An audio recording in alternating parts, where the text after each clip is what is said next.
हिंदू धर्म में महाकाव्य रामायण का बहुत ही विशेष स्थान है। इसमें भगवान राम और देवी सीता के जन्म और यात्रा का वर्णन है। हम में से ज्यादातर लोग रामायण की कहानी जानते हैं, लेकिन इस महाकाव्य से जुड़े कुछ कम लोकप्रिय तथ्य हैं जिनके बारे में लोगों को जानकारी नहीं है। आज हम रामायण से जुड़े ऐसे ही 13 तथ्यों का रहस्य से पर्दा उठाएंगे। हिंदू धर्म में भगवान राम और महाकाव्य रामायण का बहुत ही खास स्थान है। ऐसा माना जाता है कि मूल रामायण की रचना श्री वाल्मीकि ने की थी, लेकिन कई अन्य संतों और वेद पंडितों जैसे कि तुलसीदास, संत एकनाथ आदि ने भी इसके अन्य संस्करण की रचना की है। कहानी को वैसे ही वर्णित किया गया है, लेकिन मूल रूपरेखा वही है। ऐसा माना जाता है कि रामायण की घटना ईसा पूर्व 4वीं और 5वीं शताब्दी के बीच में हुई थी, पर यह पूरी तरह से गलत है। कुछ लोगों का यह भी मानना है कि आज से 5000 साल पहले रामायण की घटना हुई थी, पर 5000 साल पहले रामायण की घटना नहीं हुई थी, महाभारत हुआ था उस वक्त। तो सवाल आता है, ये 5000 साल पहले रामायण की घटना की बात की शुरुआत कहाँ से हुई थी? तो देखिए, इसका शुरुआत जो है वो तब हुआ जब हमारे वेदों में राम जी के जन्म के वक्त में ग्रहों और नक्षत्र कैसा था, यानी ग्रह का पोजीशन स्पेस में कैसा था, उस चीज का वर्णन किया गया था। और जब उस वर्णन को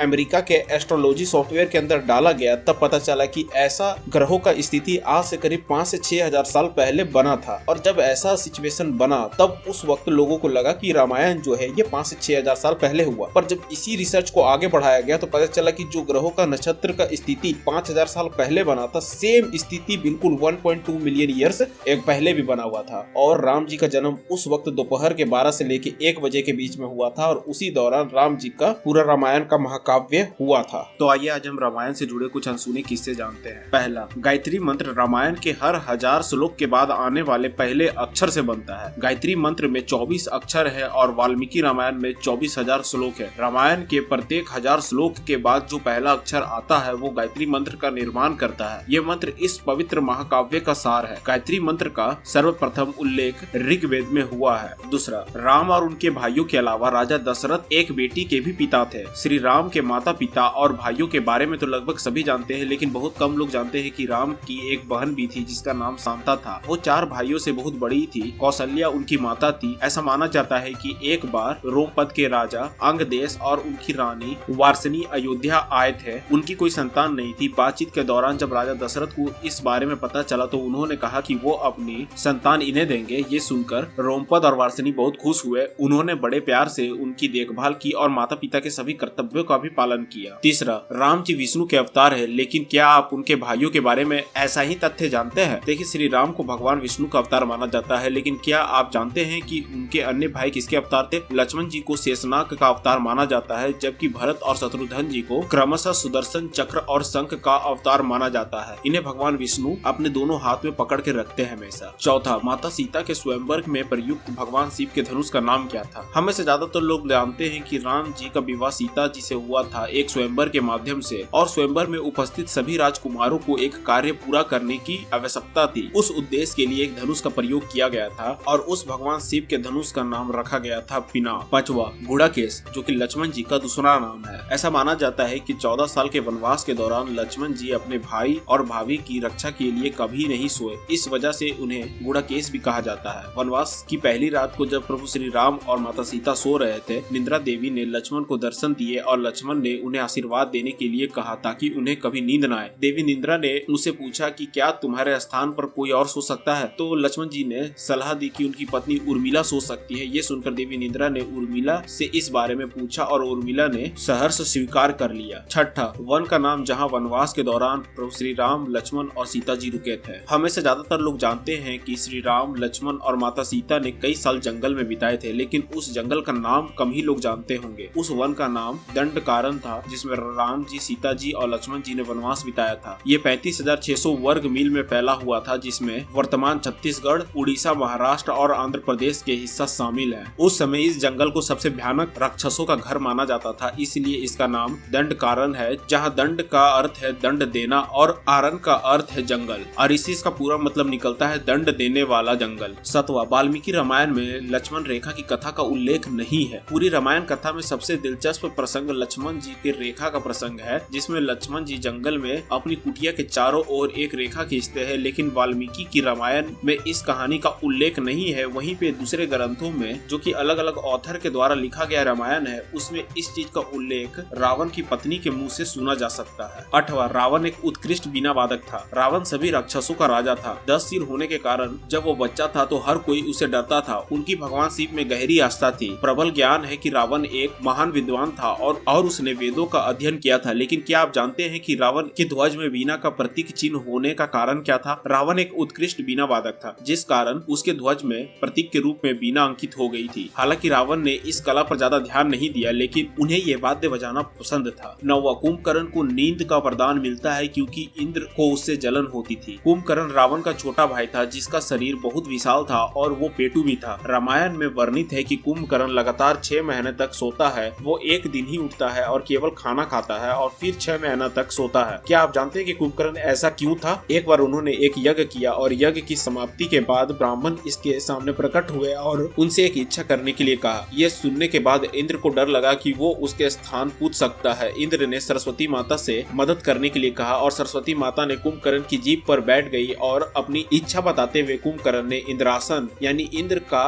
स्थान के बजाय निंद्रासन मांग लिया, यानी नींद का वरदान। और उसके बाद वो हमेशा के लिए सोने चल गया था। वो 6 महीने में नहीं उठता था, पर रावण ने वापस से तप करके ब्रह्मदेव को प्रसन्न किया और बदले में अपना ही वरदान को वापस लेने के लिए बोला। पर ब्रह्मदेव ने उसे बोल दिया कि ये वरदान वापस नहीं हो सकता, पर मैं 6 महीने में उसे एक बार उठने का वरदान दे सकता हूँ। पर इसके साथ ही साथ रावण के सामने एक चुनौती भी रख दी कि अगर इसे 6 महीना से पहले उठा दिया गया तो इसका मौत पक्का होगा। और यही गलती रावण ने किया था जब श्री राम ने लंका पे हमला किया था। रावण ने कुंभकर्ण को पहले ही उठा दिया, जिस कारण कुंभकर्ण आगे चल के मारा गया था। 10वां नंबर, नासा के अनुसार रामायण और एडम्स ब्रिज, जिसको राम सेतु भी कहा जाता है, की कहानी एक दूसरे से जुड़ी हुई है। रामायण कथा के अंतिम चरण में वर्णित है कि श्री राम और लक्ष्मण ने वानर सेना की सहायता से लंका को जीतने के लिए एक पुल का निर्माण किया था। ऐसा माना जाता है कि ये कहानी करीब 17,50,000 साल पुरानी है। हालांकि नासा के सही सहित भारत के भी बहुत सारे आर्कियोलॉजिकल डिपार्टमेंट वालों ने ये कहा है कि श्रीलंका और भारत को जोड़ने वाली एडम्स ब्रिज, जिसको राम सेतु भारत में कहा जाता है, ये प्रकृति के द्वारा नहीं बना है। ये मानव निर्मित प्राचीन पुल की खोज की गई है। मतलब उनके अनुसार ये कहा जा रहा है कि इस पुल को हाथों से ही बनाया गया है और ये नेचर का उत्पादन नहीं है। 11, रावण जानता था कि वो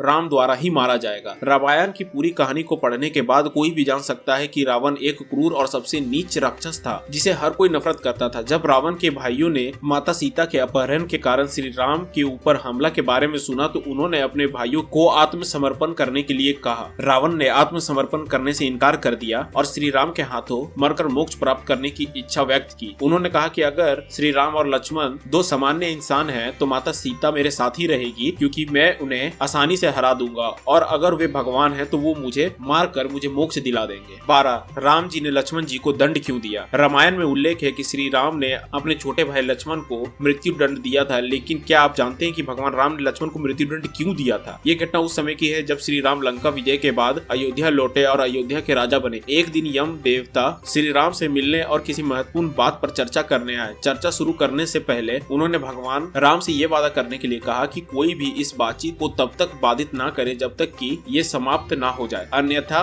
उन्हें उस व्यक्ति को मृत्यु दंड देना होगा। राम जी ने लक्ष्मण जी को द्वारपाल नियुक्त किया ताकि कोई बातचीत को बाधा ना कर सके। लक्ष्मण जी द्वारपाल के रूप में खड़े थे। थोड़े समय के बाद दुर्वासा ऋषि ने उस स्थान का दौर किया और लक्ष्मण ने राम को उनके आगमन की सूचना देने के लिए कहा। यहाँ पर लक्ष्मण विनम्रता पूर्वक इनकार कर दिया। इसके बाद ऋषि दुर्वासा उस पर क्रोधित हो गया और उन्होंने कहा कि वह संपूर्ण अयोध्या को श्राप दे देंगे। अयोध्या को बचाने के लिए लक्ष्मण जी ने स्वयं को बलिदान करने का फैसला किया। वो भगवान राम को उनके आगमन की सूचना देने के लिए अंदर गए। अब श्री राम भ्रमित हो गए क्योंकि उन्हें अपने वचनों के अनुसार लक्ष्मण को मृत्यु दंड देना था। इस दुविधा की स्थिति में प्रभु श्री राम ने अपने गुरु वशिष्ठ को याद किया और उन्हें दूसरा रास्ता दिखाने के लिए कहा। गुरु वशिष्ठ ने प्रभु श्री राम से कहा कि आप लक्ष्मण को छोड़ सकते हैं और ये मृत्यु दंड देने के समान है। ये सुनकर लक्ष्मण जी ने कहा कि वो जीवन भर अपने भाई से दूर नहीं रह सकते हैं और लक्ष्मण जी ने अपने भाइयों के साथ मिलकर मृत्यु को गले लगा लिया था अंतिम समय के दौरान, जिसके बाद उन सब ने जल समाधि ले ली थी। 13, राम जी ने सरयू नदी में डूबकर पृथ्वी को त्याग दिया था। ऐसा माना जाता है कि जब माता सीता ने पृथ्वी में लीन होकर अपना शरीर त्याग दिया था तब भगवान राम ने सरयू नदी में जल समाधि लेने के बाद पृथ्वी को त्याग दिया था। अगर आपको ये वीडियो अच्छा लगा हो तो please like and share this video. इसी तरह के इंटरेस्टिंग फैक्ट और स्टोरी जानने के लिए सब्सक्राइब टू आवर चैनल हम सब जानते हैं।